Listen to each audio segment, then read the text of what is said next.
It has been brought to my attention that people are still a little bit confused on which scenario is better to spark farm. And so, in this video, I'll break down the pros and cons and clear up the misconception in general regarding spark farming. First off, let's tackle the most important issue, which is the sparks and the hints. When it comes to parent farming, obviously the main reason is the skill hints that we are aiming. URA scenario lets you focus more on your support card hints. Yes, this red exclamation mark thing. In URA, the scenario is really simple, such that you have the freedom to do anything in every turn. You want to hit the speed training? You can. You want to hit the width button? You can. You want to race? You can. You're able to just not care about building your team spirit gauge and doing a spirit burst or clicking on trainings that you don't really care about. URA scenario also provides you with the best spark in the game, which is the URA Finale Spark. This spark will give you speed and stamina. At 3 star, it can give you up to 30 speed and stamina. Unity Cup, on the other hand, its main appealing feature is the Spirit Bomb. If you previously didn't know, when you explode these Spirit Bombs, you will get a random hint from your aptitude.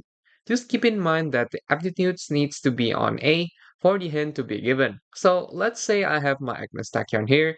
Assuming I didn't add any parent spark to her aptitude, she will give me only Page Chaser and Medium Distance Hint. This is really nice, right? Because you can get a bunch of hints like Head On that currently has no support card and is kinda crucial on Page Chasers. In the process, you will also get a lot of general skills related to the aptitude of your Uma. So at the end of the run, you will get more general skills than runs you do in URA Finale. However, the major downside of this is, as mentioned before, it is really hard to target the support card hints from your card. In Unity Cup, you literally are forced to focus more on your team and spirit bombs, or else you will have a high chance of losing the Unity races. And that means you also have less window to click the red exclamation mark from certain support cards. Unity also has its exclusive hint from the scenario, which is the Ignited Power and Ignited Wit. These are both good skills. The Ignited Power is used for gambling exertion skill, and Wit is used as a substitute for prudent positioning for the front runners.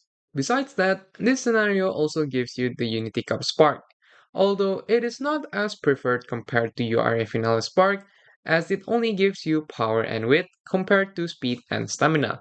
The next point is, of course, time consumption when playing the career in each mode. I could clear URFNL scenario in roughly 20 to 25 minutes per run, and Unity Cup will take me around 30 minutes roughly. This could potentially be 10-minute difference per run for both scenario. You might think that, oh, it's only a 10 minutes difference, that's no big deal. Yeah, sure.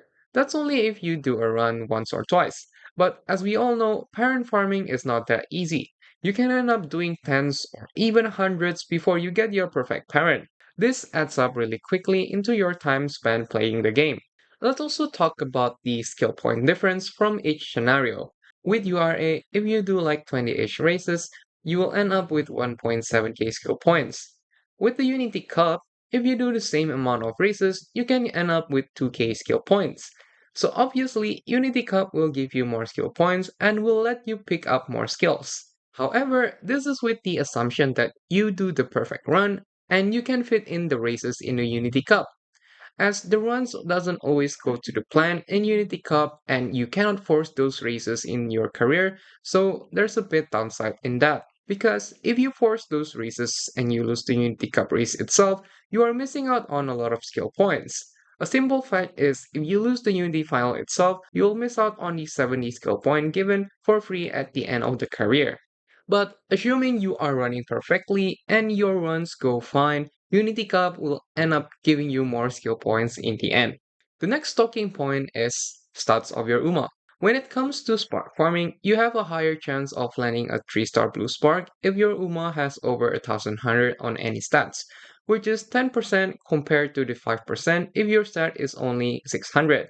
In URA scenario, it's borderline impossible to hit 1100 on stats on your run if you are parent farming, unless you just keep hitting speed and sacrificing all the other stats and hints. With the Unity Cup scenario, this might be possible due to the Spirit Burst helping and the training facilities mechanics being upgraded on its own. Although, I must say, if you hit 1100 on stats, on a parent run specifically, you are definitely high rolling on that run. Because most of the time, you will not be running fully LB cards for your deck, as your deck will be very messy and it consists of low LB cards only for the hints. Well, unless you are a whale, that is a different case.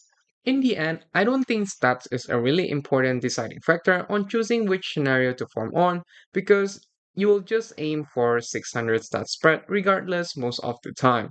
This will be the last point and is probably the second most important after the sparks itself. It is the affinity of your UMA. In umamusume, having higher affinity makes your UMA to proc the spark hints easier in their inspiration.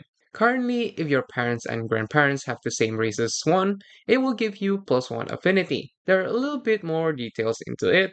If you want to know more about it, you can watch Shariru videos. He explains it really well. With that understanding, I just want to show you guys this. I don't know if you guys have noticed it or not, but recently when I started searching for parents in chronogenesis, I have observed that the quality of parents are starting to drop after Unity Cup has been introduced. Yes, the amount of common races in the parents are abysmal. Now, obviously, there are always some hardcore farmer out there with good parents, but this is just some interesting find that I want to share with you guys. In theory, you can still get the same race affinity, Unity Cup, and URA given you know how to do the race properly. But again, I think this just comes down to that in Unity Cup, there is more mechanics that prevents you to get the higher same races, and this results in lower common races that we see. I must say that it is easier to get higher common races or affinity in URA scenario. Getting the same affinity in Unity Cup requires higher skill ceiling on the player so that they do their parent run properly. Now, after we discuss all that, let's come to the conclusion of which scenario is better for parent farming. If you want to farm specific hints from a card, then always go for your Iron Finale, it is always better. If you want to get more general hints or exclusive spark like Ignited Power or Ignited Wit, then obviously go for Unity Cup. An additional tip that I want to give to you if you are parent farming on Unity Cup is to use cards that gives in on the event chain, as you'll get less hints most of the time from the red support hints because you need to click on the other trainings due to the spirit bombs and the Unity Cup mechanics. For example, these cards are Smart Vulcan Power card that gives you guaranteed groundwork, or Air Shaker with card for Straightaway Spurt for the end closers. Before I end this video, please, if you are parent farming, try to get more affinity and common races in your horses. I've seen so much abysmal parent with only 2 to 3 common races, and it's very sad to see that. Having better parents will not only help your own inspiration, but also help all the people in the Uma community who will be borrowing your Umas. Anyways, as always, thanks for watching, and I'll catch you in the next one.